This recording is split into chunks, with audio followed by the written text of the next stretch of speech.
Hey everybody, this is going to be a short overview video for Roll Crawl. This is an 18 card game played with a few dice and about 4 cubes. And you're going to be playing as two adventurers, an adventuring party made of two adventurers and a companion. And so when you play solo, you just play both adventurers. And when you play two-player, you each play one of the adventurers, but you share the companion. And I'll kind of show you what that means. I don't want to go over everything, but I just wanted to give you an idea of how the game plays here. Cards in the game, you have 4 level 1 monsters, 4 level 2 monsters, and then 2 bosses to choose from. You'll be fighting through exactly half of those as you play through the game. You've got 6 characters to choose from. You've got your rogue here, and the adventurer's health is right there. So she's pretty light on the health. I think the highest health one is the fighter at 5, and the medicine woman is fairly tanky as well. And then you have your adventurer's abilities here. This tells you what you need to get on your dice. What you'll be doing is each character gets 3 dice. You get to roll up to 3 times. It's sort of like Yahtzee. You can keep and set aside the dice that you like. If you want to, again, you can roll them again on like your second or your third roll. If like you set it out on your first roll, you can roll it again on your third roll if you want. And you're trying to get the combinations that you need to activate their abilities. So each character has 3 abilities. For example, the rogue here, what's that called? Dagger slash.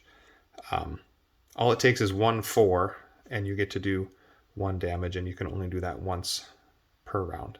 So that's pretty straightforward. If you get a straight of 3, so 2, 3, 4, 4, 5, 6, you can do, this one is called Experience. I'm looking behind it. You can see the name of the ability behind it.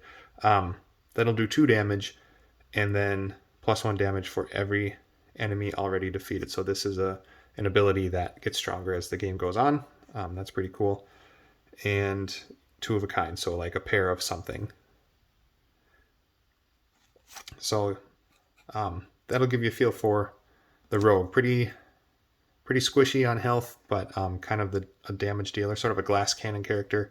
The archer has advantages early in that first round, and also has decent health here. This is our tanky fighter, pretty straightforward damage dealer there. This is the flower ranger. She's sort of our paladin.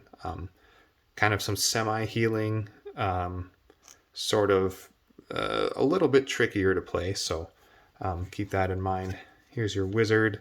Wizard has this really cool summon ability where you can summon defeated enemies to fight by your side. And then you've got the medicine woman. She's like your cleric. Actually can resurrect a defeated party member. And then you choose between the 2 companions. The healing spritz is a healer. That's going to be your main way of healing. And then you can also, it actually has a really good sort of exploding, I guess you could call it, attack here, where it can keep going if you get lucky enough. And then here is the Volt Bear. His main thing is he has a taunt that can cause the enemies to attack him instead of you, and he soaks that damage more efficiently. But it leaves your party without very good ways of healing, so be aware of that. Let's set up and, I don't know, play through 1 or something just so I can show you what you're doing. We'll play as maybe the rogue and, I don't know, the archer. You set the other characters aside. I think we'll play as the healing spritz for our companion. Try to set these in frame here.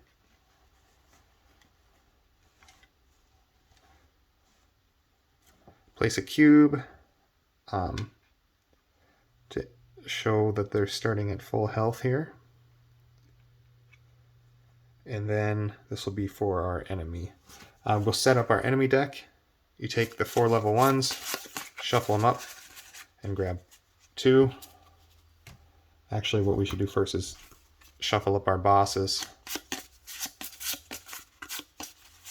put that down first. Then you take your level 2s and randomly choose 2 of those. Okay. And then we'll take our 2 level 1s that we chose, and we'll face them in progressing difficulty. We'll flip that top one, and we're facing the Warlock here. The Warlock is going to have 9 health, and he hits on 1s and 2s. So the monster AI is pretty simple. You just roll dice equal to the number of health points he has remaining. So you'll end up re-rolling. I've got 6 dice here. I'm not going to grab more than that. I'll just, if he has more than 6, I'll just roll again if I need to. But then each one of these enemies kind of has a special thing here.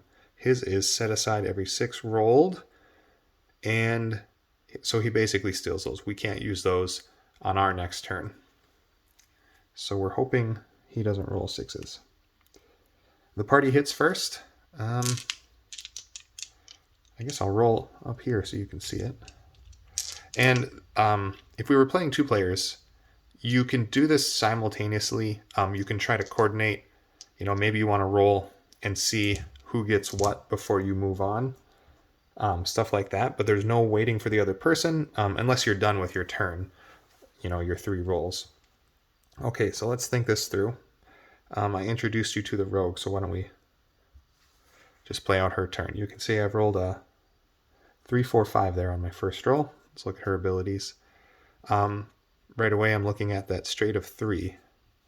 That's 2 damage and 1 damage for every enemy already defeated. Well, there's no defeated enemies so far, but I kind of want to take the bird in the hand, so I think we'll just quit, and unless anything changes, I'm going to plan on keeping that. And so we'll look at the archer here. So his top ability, in the first round of the encounter, 2s do 2 damage. And in my experience, that's pretty good to go for, except we didn't roll any 2s. He also has a straight of 3 that is dependent on the value of that middle die. And I'm looking here, I've got a 5 and a 6. That means I could roll this twice going for a 4. I don't know what kind of odds that gives me.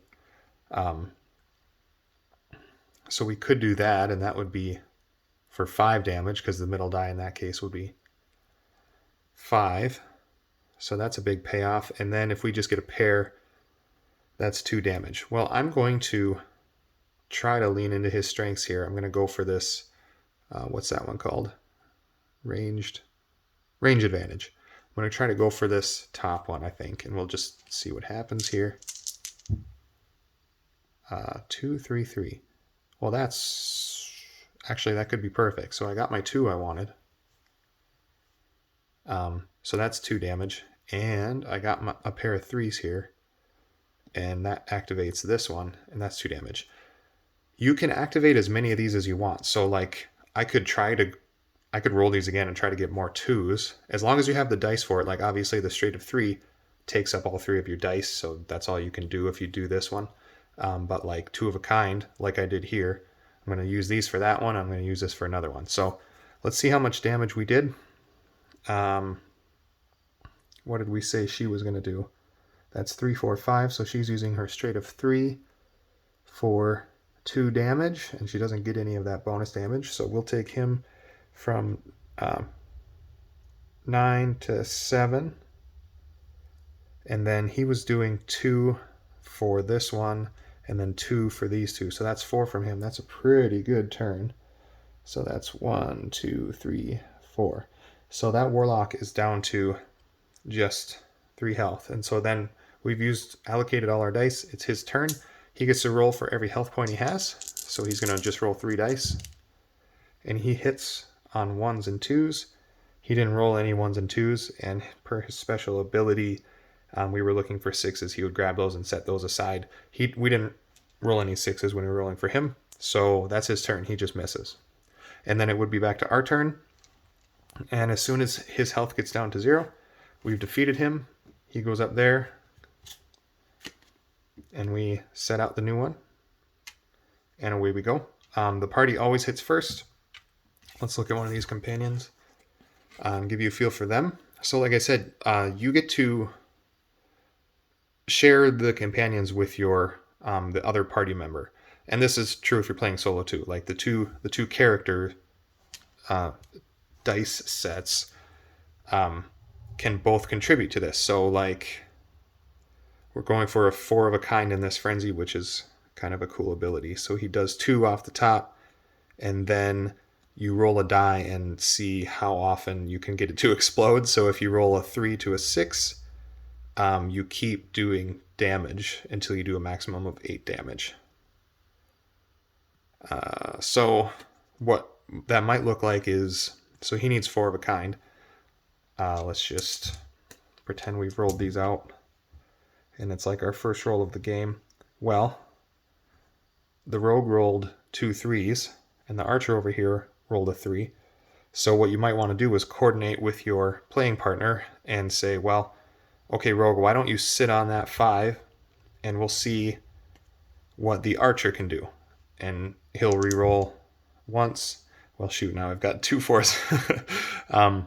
Maybe we'll re-roll again because we really want to try to activate that ability.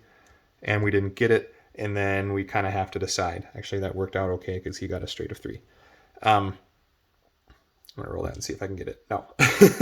One more time because she has 3 rolls. Okay, so I busted on that. But then you can use your dice for whatever you can use them for.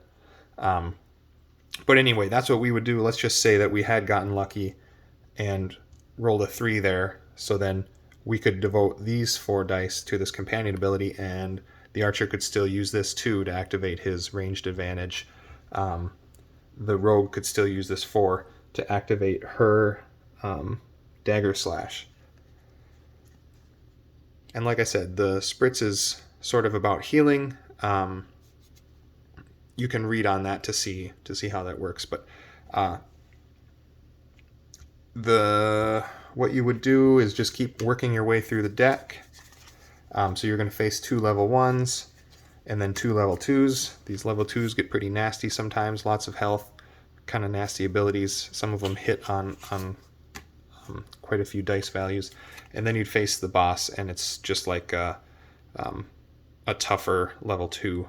And usually these abilities are pretty tough. So that's all there is to the game. I think the fun of the game is experimenting with your party setup. There's so many characters for a little game, and so many combinations with the different companions.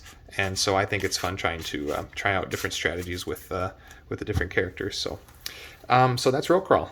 Thank you for watching. I hope you enjoy the game.